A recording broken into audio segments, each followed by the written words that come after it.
bonjour. Vous êtes le président du CRAN et vous venez d'organiser une manifestation ici à la place de la République sur les réparations notamment et sur l'abolition du travail forcé. Oui, le travail forcé, c'est exactement ce qui a remplacé l'esclavage monarchiste. On est passé de l'esclavage monarchiste à l'esclavage républicain. C'est-à-dire qu'il y avait cet esclavage que commémore la loi Taubira, et quand il a été aboli, on s'est trouvé bien embarrassé, et on s'est dit c'est pas grave, en Afrique et en Indochine, on va mettre en place un nouveau système qui ressemble comme deux gouttes d'eau à l'ancien système, et c'est ainsi qu'on est passé de blanc bonnet à bonnet blanc. Alors quel était le sens de cette rencontre place de la République? Il se trouve que c'est le 11 avril 1946 que le député de la Côte d'Ivoire, Houphouët-Boigny, a fait voter cette loi qui a aboli le travail forcé. Et donc nous sommes là aujourd'hui, 70 ans plus tard, jour pour jour, pour commémorer cette grande date de notre histoire. Malheureusement, nous sommes seuls à commémorer, et l'État notamment, que nous avons interpellé, refuse de faire quoi que ce soit. Donc il y a eu des dizaines de millions d'Africains ou de gens d'Indochine qui ont été usés à la tâche, et la France refuse d'en parler, refuse de leur rendre hommage. Nous disons que c'est une honte absolument inqualifiable. Et qu'attendez-vous aujourd'hui de l'État français?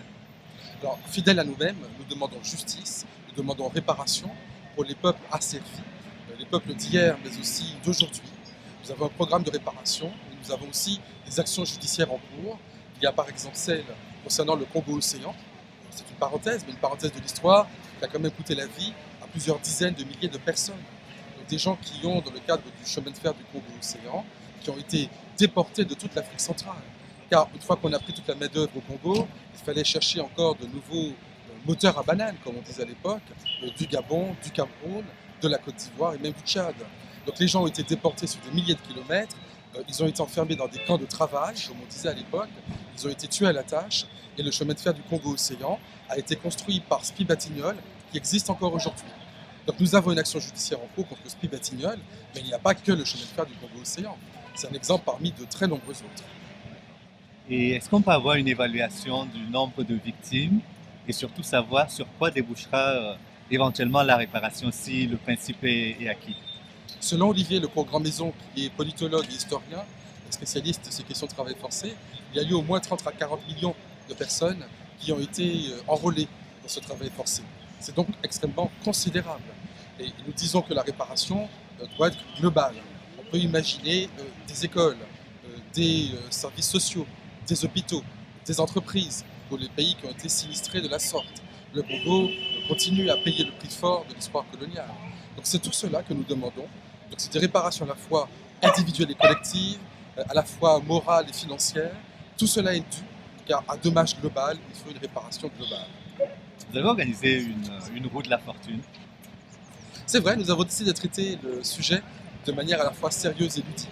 Il y avait donc une roue de la fortune coloniale, et nous avons invité le public à tourner la roue et à gagner, selon le hasard, des mines de diamants, d'or, d'uranium, des puits de pétrole.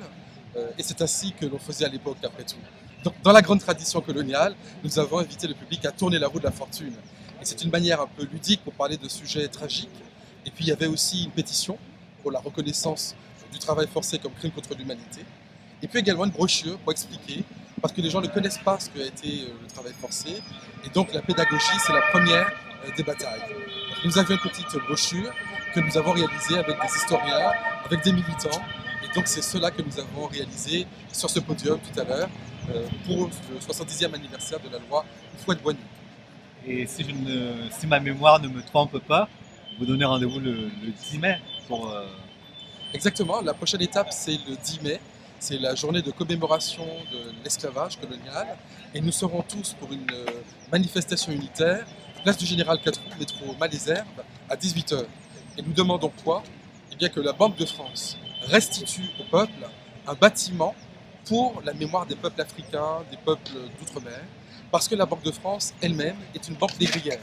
Il faut savoir que son capital est assis sur l'esclavage. Les trois quarts des gens qui ont constitué la Banque de France au départ, qui est une banque privée, à cette époque, en 1800, ce sont des négriers, des propriétaires d'esclaves, de grands armateurs, de grands actionnaires de la Compagnie des Indes.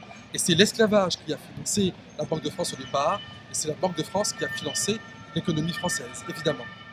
Donc vous voyez, l'esclavage, ce n'était pas simplement quelques bandits à Nantes ou à Bordeaux, c'est toute l'économie française qui a été bâtie sur l'esclavage.